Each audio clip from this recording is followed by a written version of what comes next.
According to the barrister Mr Femi Falana said that there's need to build a democratic institutions in order to put an end to unconstitutional change of constitution by addressing economic crisis confronting the people of Africa in order to end the culture through the observation of human rights of Africa by the involvement in the governance system.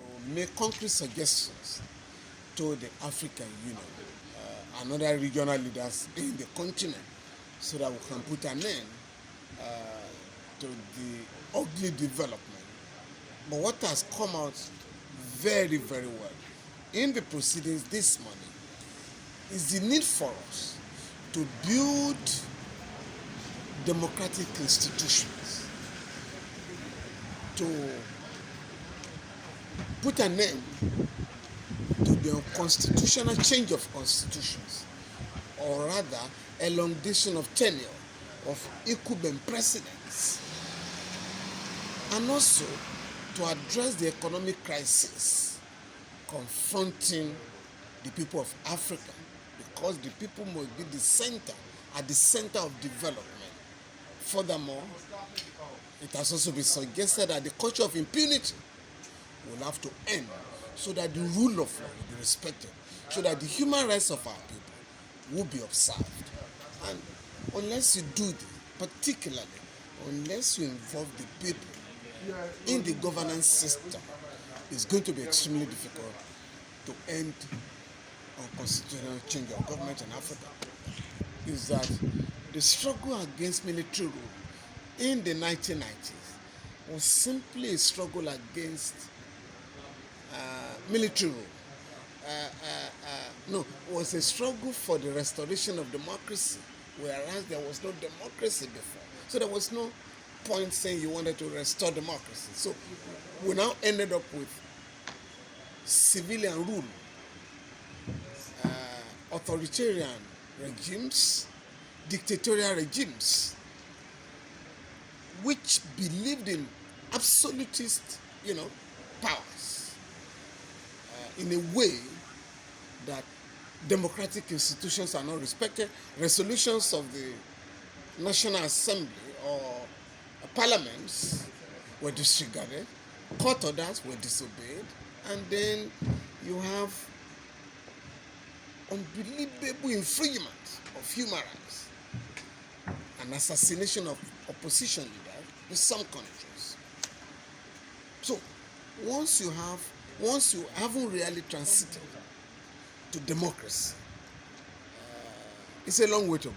And so we must now ensure that the civilian dispensations are made to transit to democratic governments.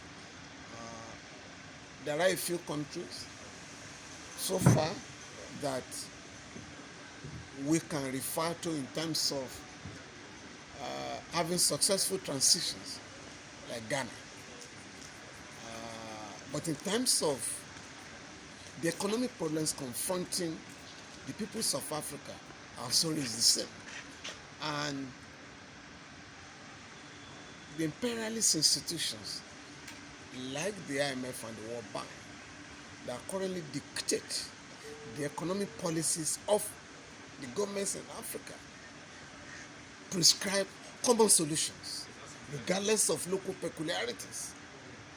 It's all about structural adjustment program, the valuation of national currencies, reduction in the number of employees, or what they call retrenchment of workers, privatization of the Commonwealth. Government enterprises are sold under the table to a few people.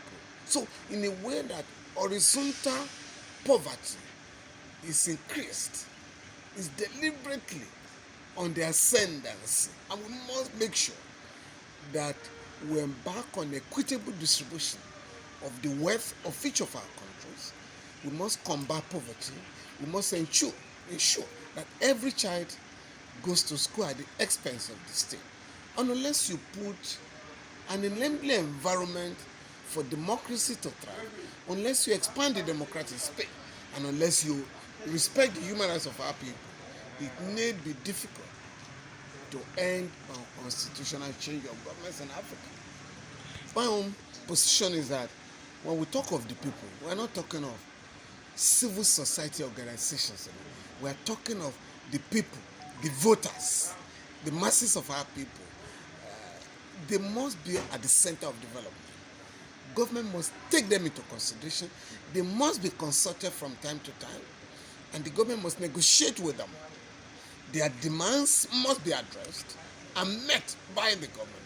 Otherwise, the government becomes completely alienated. And once you have an interruption in the governance, you have unconstitutional change of government or a military coup, people troop to the street because they are not aware of the dangers of military dictatorship. Unfortunately, history is not taught in our schools. And so it becomes a recurring lesson, and that is why we must teach history in our schools. We must carry the people along, in policy formulation and policy execution. And the demands of the people must be addressed from time to time. People must be encouraged to make their feelings known to the government, and the government must address them. And unless you promote democracy, popular democracy, as opposed to bourgeois democracy, we're not going to get it right in Africa. So, and we're also challenging the people to have their own organizations, the trade unions, the student unions, socio-economic, socio-cultural groups, and independent organizations of our people must be allowed to thrive. We were able to combat military rule successfully in Africa in the 80s, in the 70s and 80s, because we had vibrant trade unions, vibrant student unions, vibrant civil society organizations, vibrant youth bodies, and vibrant socio-cultural groups. We must go back to that era and learn proper lessons from the struggles that we wage in the past.